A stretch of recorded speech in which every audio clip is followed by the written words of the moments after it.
पति पत्नी के बीच जरा सी मिसअंडरस्टैंडिंग इतनी बड़ी हो जाती है कि बात तलाक तक पहुंच जाती है। छत्तीसगढ़ की एक ऐसी जज हैं जो अब तक 50 से ज्यादा कपल्स का तलाक रोक चुकी हैं। उनके पास तलाक लेने के लिए पहुंच रहे लोग अब साथ रहने की कसम खाकर लौट रहे हैं। हम बात कर रहे हैं जज नीलिमा सिंह बघेल की, जो छत्तीसगढ़ के बेमेतरा के फैमिली कोर्ट की चीफ जस्टिस हैं और छत्तीसगढ़ के कई जिलों में जज रह चुकी हैं। तलाक लेने पर अड़े कपल्स अमूमन किसी की नहीं सुनते, लेकिन जज नीलिमा सिंह ने नामुमकिन को भी मुमकिन कर दिखाया है। आखिर उन्होंने ये कैसे किया? हैरान करने वाली बात है कि उन्होंने इसके लिए एक परंपरा का सहारा लिया है। जी हाँ, ये सब कुछ सप्तपदी के कारण हुआ है।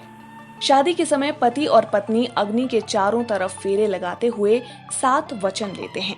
इसे ही सप्तपदी कहते हैं। आमतौर पर शादी के 7 वचन संस्कृत में होते हैं, लेकिन जज नीलिमा सिंह ने इन्हें हिंदी में ट्रांसलेट कर ऑफिस में फ्रेम करवाया है। इसके अलावा उनके पास सप्तपदी की फोटोकॉपी भी है, जिसे वो कपल्स को पढ़ने के लिए देती हैं। यही नहीं, उन्होंने कोर्ट रूम में ही कपल्स को शादी के समय लिए जाने वाले मंत्रों को बुलवाया और उसका मीनिंग भी बताया।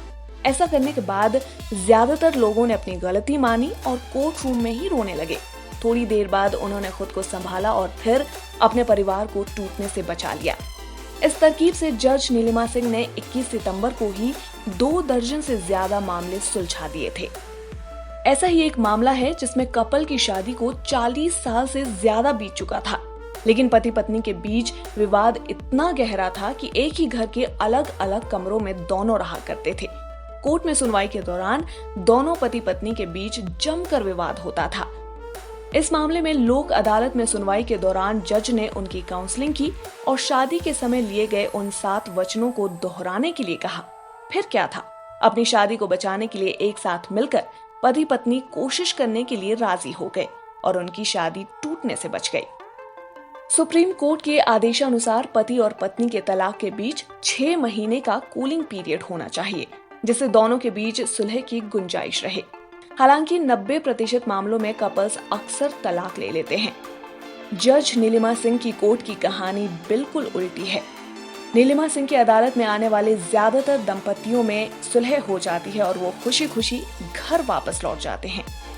परंपरागत तरीके से हिंदू लॉ जब कोडिफाइड नहीं हुआ था, तब शादी एक धार्मिक संस्कार थी।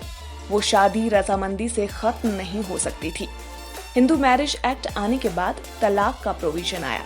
1976 में रजामंदी से तलाक का प्रोविजन किया गया। इसके तहत फर्स्ट मोशन के 6 महीने के बाद दूसरा मोशन दाखिल किए जाने का प्रोविजन है और तब तलाक होता है। इस दौरान 6 महीने का कूलिंग पीरियड इसलिए किया गया था ताकि अगर जल्दबाजी या गुस्से में फैसला हुआ हो तो समझौता हो जाए और शादी को बचाया जा सके।